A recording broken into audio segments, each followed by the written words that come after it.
Unlike Joe Kent, the many Democrats on Capitol Hill, Pennsylvania Senator John Fetterman is once again breaking from his party to celebrate the incredible military intelligence success, probably the greatest in military history, known as Operation Epic Fury. Take a look at your screen. Today, he posted this on X, celebrating Taco Tuesday. Here with more, Pennsylvania Senator John Fetterman.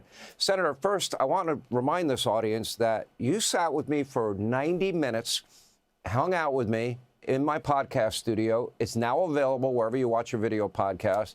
And a lot of it's gone pretty viral. Great conversation, yeah. Absolutely, it was a conversation. And I start out with an apology, so I'll give people a tease with that. Let me ask you, Senator, I don't know why some people have been drawn to anti-Semitism. I don't know why some people are lying and saying the MAGA base doesn't support it. Even CNN polls say the opposite. I don't know why some people are willing to gamble with future generations and a nuclear-armed Iran. Do you understand it? Yeah, I mean, like for me, like I am the only Democrat that is absolutely fully supportive of what the president has done, with Epic Fury, and that's isolated me as in my party. But for me, generation now, we are losing generations in my party to supporting Israel, and really the nation there, the only nation in the region that has the kind of values that we, as a Democrat, we want to live under that. So yeah. For me, I don't follow the polls.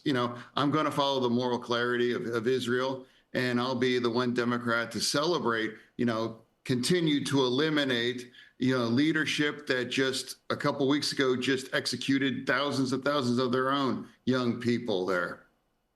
I think the president is leading on the lessons of history. One lesson, Reagan, peace through strength. A second lesson is the last century, between Mao, China, Stalin, Russia, Pol Pot, the killing fields, Tojo, Japan, Hitler, Nazi Germany, Mussolini, fascism, that if we don't act when we have a chance and preemptively, when you see an emerging threat, you risk potentially millions of lives. Last century, we lost 100 million. And the third thing I think the president learned actually from Afghanistan and Iraq, and that is no long protracted wars. Go in, get your business done, and then it will be up to the people of Iran. And hopefully they'll seize the moment. Yeah, disarm a toxic and incredibly destructive regime. That's been the problem for not just the region, but for the entire world. Every single Democrat in my party has said we must never allow Iran to acquire a nuclear bomb. Every single president, the last 3 or 4, have all had that same problem, and they were unable to just deal with it head on. But now President Trump did that, and exactly the right thing to do. And I truly, right now we're 3 weeks into this. I don't understand why a single Democrat that I know is publicly just praising this and saying, hey, what's happening now is making the world more safe and the region more safe.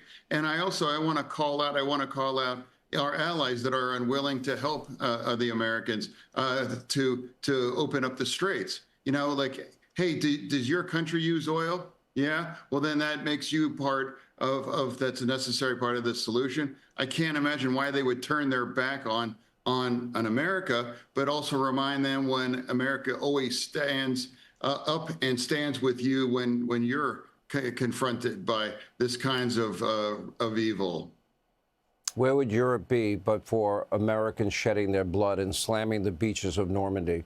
I really enjoyed our time together. I mean, we really got to spend a lot of real substantive time. It's on the podcast, wherever you watch your video podcast. Senator Fetterman, thank you. We appreciate you being with us. Hey, Sean Hannity here. Hey, click here to subscribe to Fox News YouTube page and catch our hottest interviews and most compelling analysis. You will not get it anywhere else.